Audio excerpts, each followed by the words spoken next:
Hai guys, selamat kembali ke channel MD Aizat. So untuk segmen smartphone review pada hari ini, aku nak buat video full review pasal telefon flagship daripada Xiaomi, iaitu Xiaomi 12T Pro. Dan macam kita tahu, untuk 12T Pro ni, dia adalah sebuah flagship killer. Kiranya dia ada spek flagship tapi harga jualan dia tidaklah terlalu mahal. Yes, aku faham kalau nak compare dengan Xiaomi 11T Pro dulu, kita akan perasan harga untuk Xiaomi 12T Pro ni agak mahal sikit. Yang mana ia dijual pada tanda harga jualan rasmi RM2,699 untuk varian 8GB RAM, 256GB ROM dan juga RM2,999 untuk varian 12GB RAM dan 256GB untuk storage dalaman. So dari sini kita boleh nampak lah yang harga dia melonjak tinggi berbanding Xiaomi 11T Pro yang hanya dijual pada harga jualan RM2,099 masa dia keluar dulu.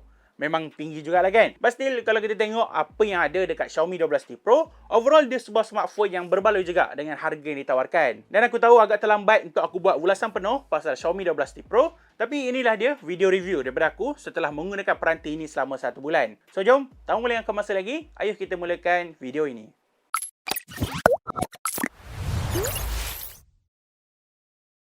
Pertama sekali, mengenai rekaan luaran, sebenarnya desain yang ada pada Xiaomi 12T Pro ni adalah refinement daripada Xiaomi 12 Pro yang keluar awal tahun dulu. Mungkin Xiaomi cuba cipta desain yang ikonik mengikut siri tahunan dia, aku pun tak pasti. Cuma bila sekilas pandang tu memang lebih kurang je lah. Dan kalau kita nak mendalami mengenai rupa paras yang dimiliki, bagi aku tak ada masalah pun dekat rupa paras Xiaomi 12T Pro ni. Desain dia still nampak kemas, nampak sleek, premium pun ada. Dan feel bila pegang tu masih terasa solid dia. Dia punya design ni just nampak macam boring sikit je lah. Tapi overall okey. Dan bandangkan telefon ni ada bonggol kamera yang besar, korang akan rasa annoying setiap kali letak smartphone ni atas meja. Memang dia takkan kekal lah dalam kedudukan yang rata kalau kita baringkan telefon ni. Kadang-kadang rasa macam main jongkan-jongkit pun ada. So kebanyakan masa aku lagi selesa untuk pegang je bila nak guna untuk buat apa-apa. Dan of course, sepanjang aku gunakan Xiaomi 12T Pro ni, ada benda yang aku perasan dan aku suka selama aku gunakan dia. So yang pertama, aku suka dengan vibration motor yang dia ada, atau secara khususnya dia punya haptic feedback bila typing tu rasa best gila. Dia tak adalah rasa tactile sangat, tapi feel getaran masa korang type dekat keyboard dia memang sedap macam phone flagship yang lain. And then satu lagi aku juga suka bila Xiaomi decide untuk hidupkan design premium walaupun telefon ni tak terlalu mahal, yang mana dekat telefon ni sekarang dia dah guna back panel glass dengan finishing jenis matte finish. Jadi bila kita pegang naked macam ni, memang rasa shock lah. Syahdu je, memang selesa gila. Cuma walaupun back panel dia jenis matte, dia masih ada potensi untuk lekat cap jari korang. Kesan cap jari tu tak over sangat sebab back panel dia pun jenis licin, senang nak lap, tapi dia tetap ada, terutamanya kalau tangan korang ni jenis cepat berpeluh. Dan seperti yang kita semua sedia maklum, Xiaomi 12T Pro ni adalah sebuah phone flagship, namun dia bukanlah peranti flagship yang premium. Dia umpama phone flagship yang basic lah. Contohnya untuk IP rating, dia just support IP rating IP53, IP rating yang basic macam phone mid-range, dan dia juga tak support wireless charging walaupun back panel dia jenis glass. So itulah antara benda yang korang perlu tahu. Mungkin ada orang tak kisah pun pasal benda tu, but then aku bagi tahu je pasal kekurangan dia. Seterusnya, untuk skrin hadapan, Xiaomi 12T Pro menggunakan paparan jenis flat dot display, panel jenis AMOLED dengan skrin berukuran 6.67 inci. Lepas tu skrin dia juga ada resolusi sampai 1220p, ada dynamic refresh rate sehingga 120Hz, support HDR10+, Dolby Vision beserta Widevine level 1, mempunyai kecerahan nits rendah 900 nits dan skrin hadapan dia dilindungi dengan Corning Gorilla Glass 5. Dan obviously dekat sini aku boleh puji Xiaomi sebab skrin yang ada pada Xiaomi 12T Pro ni memang level flagship punya. Tak kisah dari segi color yang dia bagi, tak kontras dan sebagainya. Telefon ni sebenarnya mampu untuk memaparkan kualiti skrin setaraf dengan skrin phone flagship. Dia punya color cukup pop up, nampak accurate, kualiti video nampak sharp. Dan macam biasa, tona warna dekat kulit manusia pun nampak lebih natural. Selama aku guna, aku memang puas hati untuk fully gunakan skrin hadapan dia. Lagi-lagi bila nak layan Netflix, YouTube dan sebagainya. Dan apa yang buatkan skrin Xiaomi 12T Pro ni lagi best adalah disebabkan dia guna panel jenis flat. Yes, aku sedar sebelum ni aku pernah cakap yang aku tak kisah pasal skrin jenis curve ke flat ke kan. Tapi bila ada peluang untuk memiliki skrin jenis flat, aku tak boleh nafikan kepuasan yang aku dapat. Memang puas, memang seronok gila bila nak guna.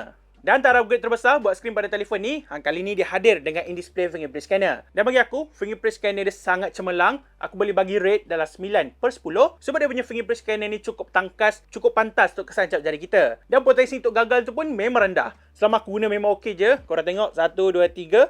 Nampak? Memang cun. Dia dapatlah tangkap cap jari aku dengan baik. Dan kalau korang perasan daripada mula tadi, aku memang puji je skrin Xiaomi 12T Pro ni. Takkanlah tak ada satu pun kekurangan kan? Sebenarnya ada je. So aku ada mention awal-awal tadi yang mana dia punya kecerahan nits hanya 900 nits saja. Dan memang agak struggle lah untuk gunakan Xiaomi 12T Pro ni dekat outdoor. Even macam sekarang dalam bilik ni pun, untuk dapat kecerahan yang macam ni, aku kena naikkan lebih kurang 70%. Barulah nampak selesa bila nak guna. So itu je kurangnya skrin hadapan dia. Kalaulah Xiaomi bagi spek yang better sikit, aku rasa lengkap dah skrin hadapan Xiaomi 12T Pro ni. And then last sekali, apa yang buatkan pengalaman media consumption jadi lagi seronok adalah disebabkan penggunaan setup speaker. So peranti ni hadir dengan setup stereo speaker yang telah ditune oleh Harman Kardon, dan aku boleh cakap ini adalah antara stereo speaker terbaik yang aku pernah guna.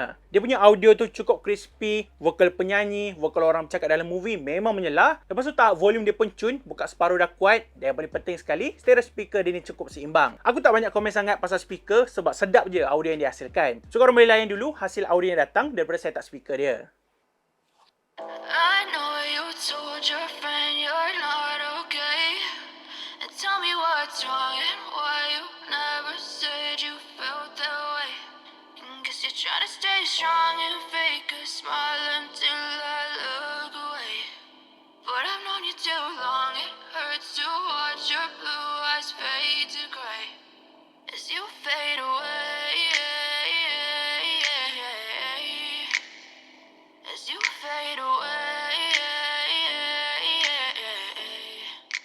Dan untuk spek dalam pula, peranti ini menggunakan chipset flagship yang paling latest, paling superb, iaitu Snapdragon 8 Plus Gen 1. Hadir dengan dua varian RAM, iaitu 8GB serta 12GB RAM jenis LPDDR5. Ada tambahan teknologi virtual RAM sehingga 3GB RAM, dan telefon ni menggunakan storan dalaman jenis Memory Refresh 3.1. So bercakap mengenai prestasi dia, seperti yang kita jangka, chipset Snapdragon 8 Plus Gen 1 ni memang super, top notch punya chipset. Jadi kalau korang nak main game dengan setting yang maksimum ke, nak guna untuk social media dan sebagainya, memang perform. Cumanya aku rasa Xiaomi punya optimization yang tak berapa baik sangat. Aku ada smartphone lain yang guna chipset sama macam Xiaomi 12T Pro, iaitu Samsung Z Fold 4 dengan Huawei Mate 50 Pro. Dan bila aku dah test untuk main game Apex Legends, aku perasan lepas 3 jam gaming macam tu, Xiaomi 12T Pro ni dah mula panas dan ada minor FPS drop. Aku agak kecewa sikit dekat sini sebab kita semua tahu chipset Snapdragon 8 Plus Gen 1 ni bagus. TSMC yang buat kali ni dan dia sepatutnya okey lah kan. Tapi dekat Xiaomi 12T Pro ni ada potensi untuk berlaku benda tu. So aku pun pelik dan sebab itulah aku cakap mungkin disebabkan Xiaomi punya optimization. Pasti masalah yang aku hadapi tu bukan tahap teruk punya lah. Dia just minor je. Contoh macam FPS drop, kadang-kadang dia akan drop sendiri dah 50, 56 FPS and then dia akan stay balik dekat 60 FPS. Dia macam my singgah set, lepas tu dia belah. Memang jenis singgah je lah. Lepas tu pasal masalah kepanasan tu pun, dia panas yang kategori suam. Dia tak overheat sangat lah. So kalau korang ni jenis main game dalam sejam dua, korang dalam 1-2 game korang dah rasa bosan,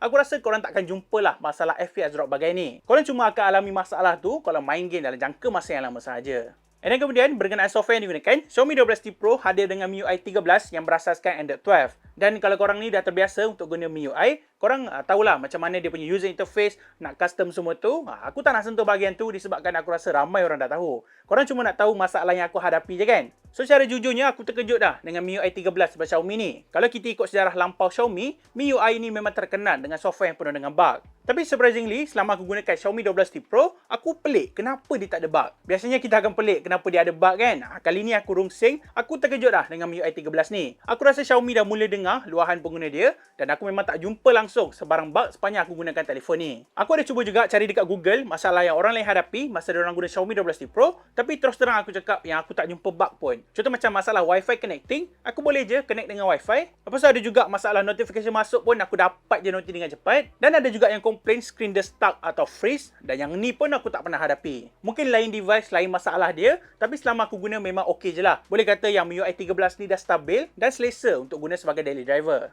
Cuma kalau korang tanya aku, apa yang aku tak suka dekat MIUI ni, personally aku tak berapa gemar sangat dengan iklan yang ada pada software Xiaomi. Untuk smartphone yang harga dia mencapai RM3,000, tak sepatutnya ada iklan macam ni. Kalau dia nak letak dekat Poco ke Redmi ke, aku boleh terima lagi lah. Sebab Xiaomi pun tak ambil keuntungan yang tinggi kan. Tapi bila dia letak iklan dekat telefon flagship, aku akuilah benda ni agak mengecewakan. Yes, kita memang boleh je off promotion atau recommendation tu dekat setiap aplikasi, namun adalah lebih baik jika by default Xiaomi dah offkan benda tu siap-siap. So Xiaomi lepas ni mungkin boleh cuba asingkan, kalau telefon flagship tu tolonglah jangan letak iklan. Annoying sebenarnya. Tapi kalau korang rasa tak kisah pasal iklan, korang sanggup nak pergi dekat setiap aplikasi off recommendation tu, dan korang tak perlu risaulah pasal MIUI 13 ni. Overall okay, perform dan selesa untuk guna sebagai phone harian.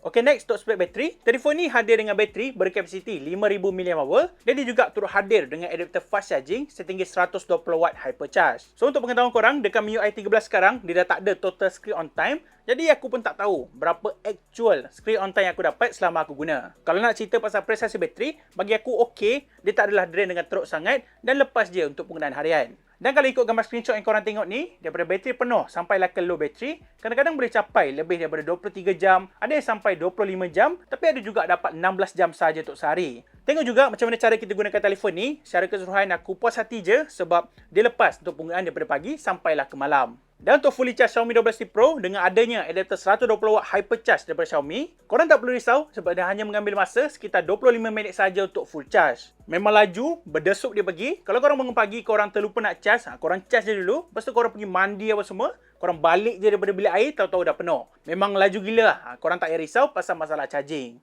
Dan yang terakhir untuk setup kamera, smartphone ni hadir dengan 200 megapiksel untuk lensa utama, iaitu key features dekat telefon ni. Lepas tu dia juga turut mempunyai 8 megapiksel untuk lensa ultra wide dan 2 megapiksel untuk lensa makro. Manakala untuk kamera hadapan, dia guna selfie kamera 20 megapiksel. So dengan penggunaan mode Ultra HD iaitu 200 megapiksel dekat Xiaomi 12T Pro, sebenarnya hasil gambar daripada jarak jauh dia lebih kurang je dengan gambar yang ditangkap menggunakan photo mode biasa. 200 megapiksel ni cuma berfungsi kalau kita nak crop gambar dan lain-lain. Memang kita akan nampak lah perbezaan yang ketara dari segi sharpness yang dihasilkan. Dia punya details tu lagi cantik lah orang kata. Tapi kebanyakan masa aku lagi selesa untuk guna photo mode biasa saja sebab hasil gambar dia pun tak banyak beza. Aku lebih kepada nak post dekat social media je. So penggunaan 200 megapiksel tu macam tak valid sangat lah untuk aku. Dan of course, image signal processor daripada Xiaomi kali ni memang cun, banyak improve dekat kualiti gambar. Overall, gambar dihasilkan cukup baik, tahap dynamic range dia pun cemerlang. Cuma warna dekat gambar tu nampak macam biru sikit. Dia still ada warna yang semula jadi, kalau nampak vivid, vibrant, namun dia ada sedikit lah warna kebiruan. Bergantung juga kepada situasi tempat yang kita ambil gambar.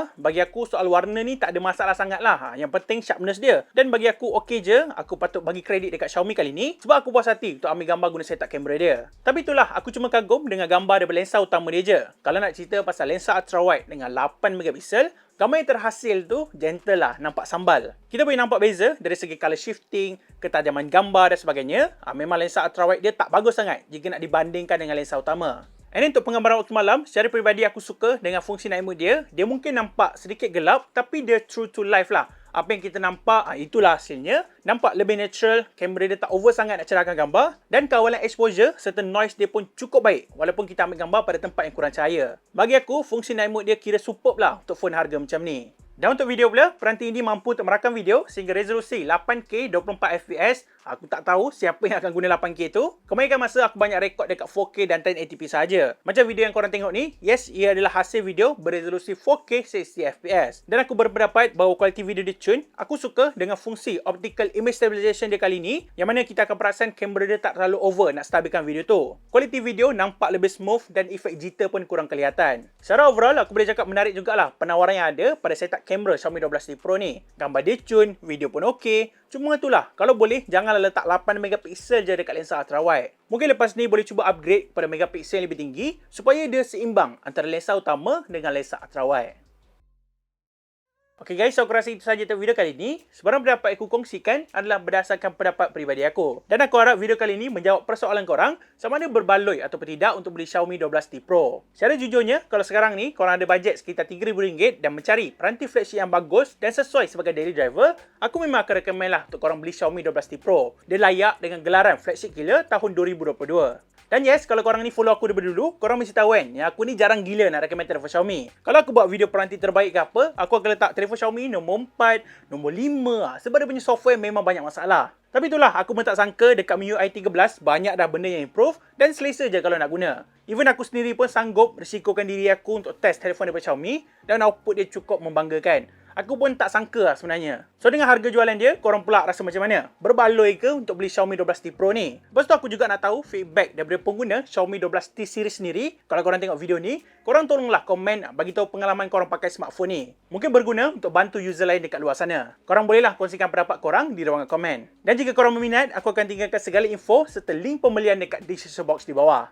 Okay guys, semoga bertemu kembali dalam segmen yang akan datang. Thank you for watching. Dan kalau korang rasa video ini best, jangan lupa untuk tinggalkan like, komen dan share. Dan jangan lupa juga untuk subscribe di YouTube channel MDIZ. Jaga diri korang sentiasa and see you guys in the next video.